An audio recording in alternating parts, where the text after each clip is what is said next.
Hey guys, it's your girl Marielle. Welcome back to my channel, Friday Night Light Reviews, where we do reaction and reviews to TV shows, movies, and other digital content. So you already know what I'm going to say. So go ahead and hit that like, comment, and subscribe button.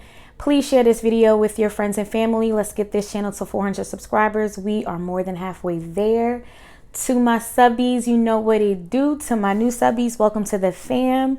Also, don't forget to follow me and hit me up on my other digital platforms, Instagram, Twitter, and Facebook.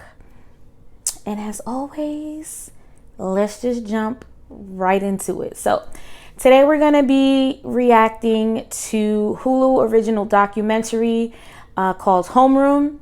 So this documentary was produced by Peter Nix and Christina Matwani, also directed by Peter Nix as well. So it's really starring all the seniors of Oakland High School, and basically all the seniors are talking about politics, grades, SATs, test scores, with the whole anxiety about really hoping that you get into the college that you picked. It also goes through the riots after, let me not say riots because that's not the protests, peaceful protesting, and then some of the people that did riot around the death of George Floyd. Also abolishing the police that's inside of the school, which is stealing most of the school's budget, and really reflecting on the new students that come in from junior high school into high school. And also dealing with the beginning of COVID. So the year that it's the 2019 and 2020 school year surrounding these seniors. So I don't really think there's no negative and positive to say about this. This is a documentary based on real people, real lives, real situations. So you can't have a negative for that. So we're just going to talk about what the documentary was about, and that I think that it, shed a light on a lot of things that people are going through, not only in Oakland and like California, but all over the world. So I thought this documentary was really good.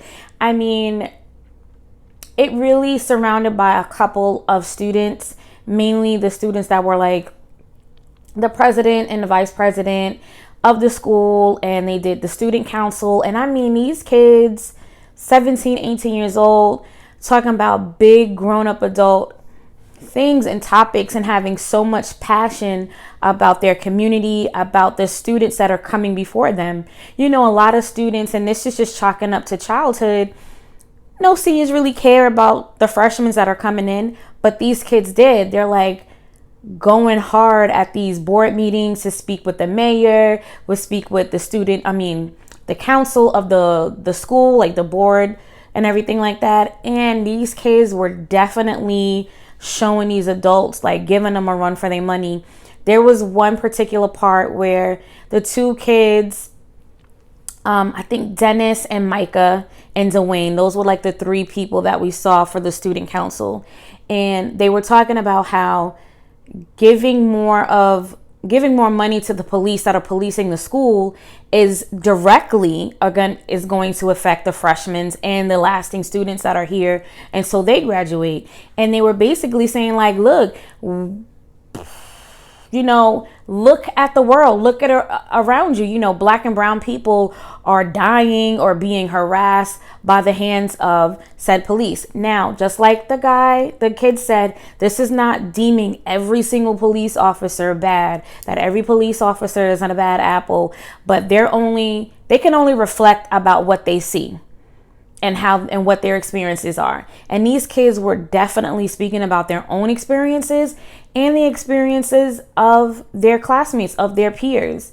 And they did a vote to pretty much abolish the school police, so they don't keep getting the budget going to these police officers for better equipment, for training, for cars or whatever. And these kids, when you cut out needed programs, what do you have? You get kids that drop out because there's no more tutors, because Title I doesn't exist anymore. Then you have kids dropping out because there's no work study that some high schools have through by grants, so they got to go to work, or they got to help take it, or kids don't have clean clothes, kids don't eat, because you're cutting all these budgets and cutting all these things out that these programs can help other students, and basically telling them like you're creating a utopian society where you're creating criminals, you're creating dropouts, you're creating statistics because you're taking things out that can, obviously you're going to have your bad apples, but majority of these kids, as long as they have help and as long as somebody can extend an olive branch, most of these kids will take the help because there's nowhere else for them to turn. And so the passion that they had at that board meeting was amazing. The first out, they wanted the cops. And this one lady said, well, I said yes, because the student council, they was like, look, I understand this person because you're not black or brown, you're not a person of color. But the other two who said no to taking the police out, he was like, I don't understand. And then one lady was like, well, just naturally admitted that she had a bias because she comes from a family of police officers. And like the guy Dennis said, he's like, look, this is not to say that your family are these bad police officers, but your family are not the police officers in this school. They're not the ones being harassed when you walk through these doors. They're not the ones getting body slammed. They're not the ones getting shot at. You're like, it's not your family. This is these police officers. And it was very nerve-wracking, and it was crying, and it was so upset.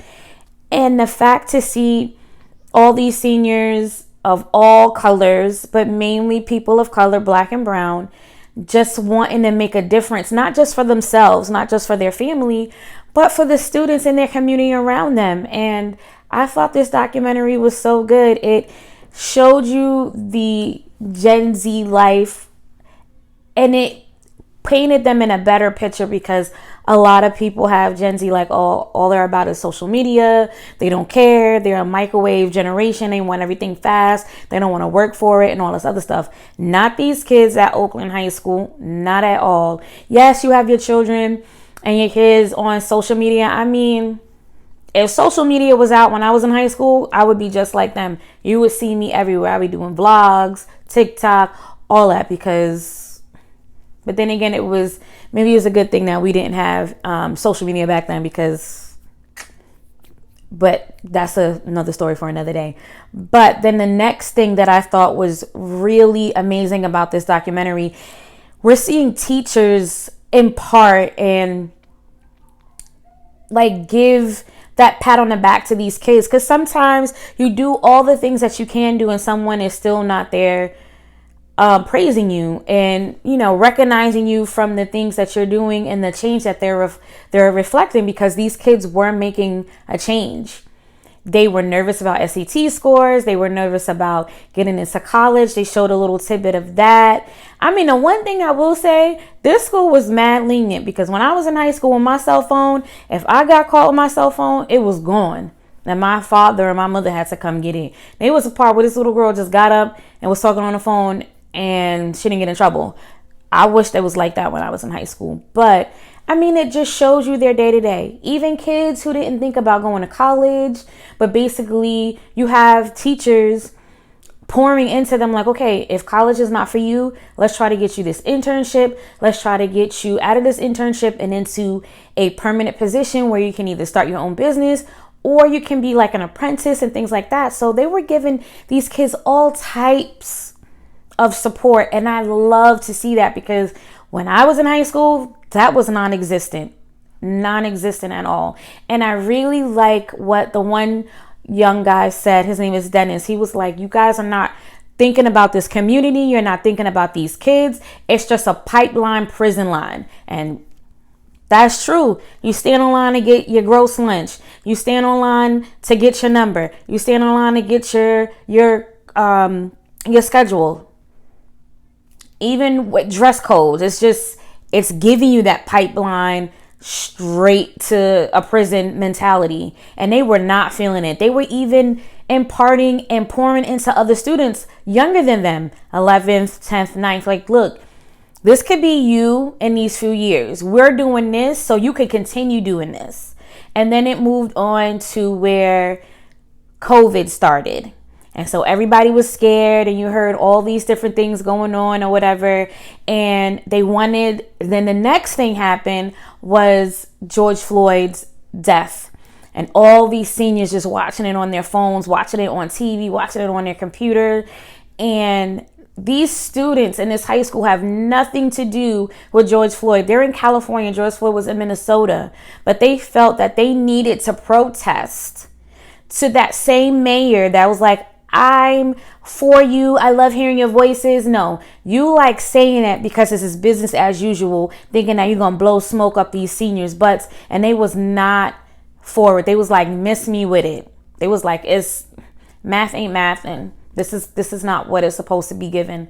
So the one boy, Dennis, who is of Mexican descent, I believe, he was kind of scared to go on these protests because he's like, my family is undocumented. I'm undocumented. I don't want anything standing in the way for me getting into politics to make these changes when it comes to immigration and laws with police officers. So it was rightfully so a honest fear for him. And his other friends, they were calling him like, yo, we wish you was here. But right at the very end, he stood there and was like, look, this is what I want to be when I grow up. This is what I stand for. And I can't say I'm standing for something and then sitting down on it. So he got up with his friends, Micah and Dwayne. They were all on the flatbed going to the mayor's house talking about Black Lives Matter, Brown Lives Matter. It was amazing. They were chanting black futures, black bodies, brown bodies. Like, it was amazing. It was so amazing to see that it made me low-key emotional. Then it was another boy who did a lot of spoken word, and he did it for his parents when they graduated, and he said it in English and in Spanish. It was just so beautiful. And to see all these kids trying their hardest, and because of COVID, it stripped them that opportunity to be with their friends, to graduate because they did a virtual Zoom graduation. But still, to see these kids doing these amazing things, and they were all not going on the same path. Dennis was going to school for politics. You got Dwayne, who wants to do black history and make sure that the youth himself, that this word keeps going out. You got Micah, who wanted to just make a difference, just to leave her presence in this world, and knowing that she affected a person to be better, to know that they are better, that they're worth everything. And in the midst of all of this, they go back to the student council board meeting with the mayor and everything, and they actually got the police to be abolished from the school. So that whole budget is going to pour back into the school. And it was such an amazing thing to watch. It was very emotional to see that these kids are so mature, that they have more growth and more passion than adults and some parents out here. And it was amazing. And I thought it was called Homeroom, and the documentary was so dope. I think you guys should check it out. I think parents should watch it with their children, because sometimes us as parents, we kind of forget to actually talk to our kids and listen to their heavy thinking, listen to the passion that they have on their heart. When we all, some of us just say, okay, how was school? Okay, fine. You got homework? Okay, fine. Go ahead and do it. But we don't sit down and talk to our children to know what they feel about what's going on in the world, from COVID, from vaccines, from masks, from racially profiling, from police, just politics. You never know what your kids think and feel. I think this would be a great documentary to be shown into high schools as well. Peers watching their peers, knowing that they're not the only ones who may think like this. So I definitely give this documentary 5 stars. It was definitely a worth watch. It's an hour and 31 minutes. You will not be disappointed. You definitely should watch it as an adult, as a teen, as a preteen, as a family. And I do think this should be played in schools. So we are at the end of this video, guys. So as always, don't forget to share this video with your friends and family. Don't forget to hit that notification bell so you are aware when I upload new content. And as always, guys, stay safe, stay courageous, and I will see you in the next one.